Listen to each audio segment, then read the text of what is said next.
Mga idol, mayroon tayong giniling idol na baboy. 3 kilo idol, no? Tayo naman, sariwain idol, no? Gagawa tayo idol ng isang klaseng lumpia idol. Carrots idol, pinong-pino, 1 cup.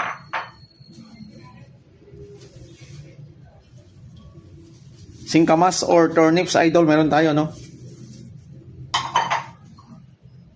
Spring onion, idol, 1/2 cup.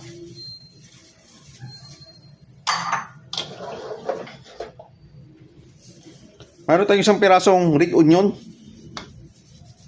Meron tayong white onion, isang pirasong malaki, idol, no?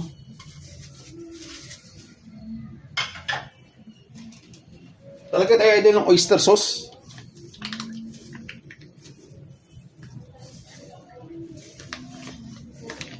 Two tablespoon yan idol, no? Nilagay natin.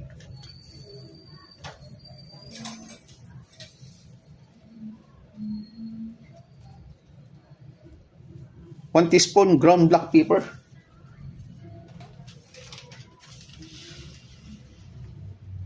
Lalagay tayo ng granules idol. 2 tablespoon.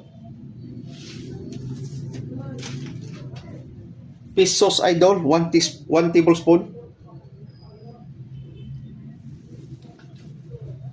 At maglalagay tayo ng soy sauce idol, 1 tablespoon.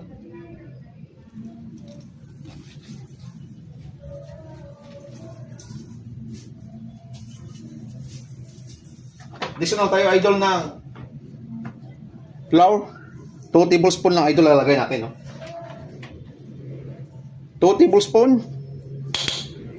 Yan po yung isang klase version ko ng Shanghai idol. Tapos may dalawang itlog tayo idol, lagatin dito.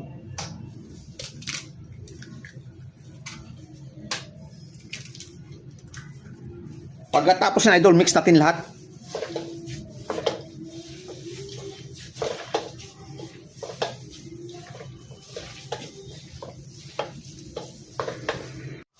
Yun idol, pag na-mix na siya idol, na kapit na lahat sa meat natin idol. Nag-try ako nagluto, ano, tinikman ko. At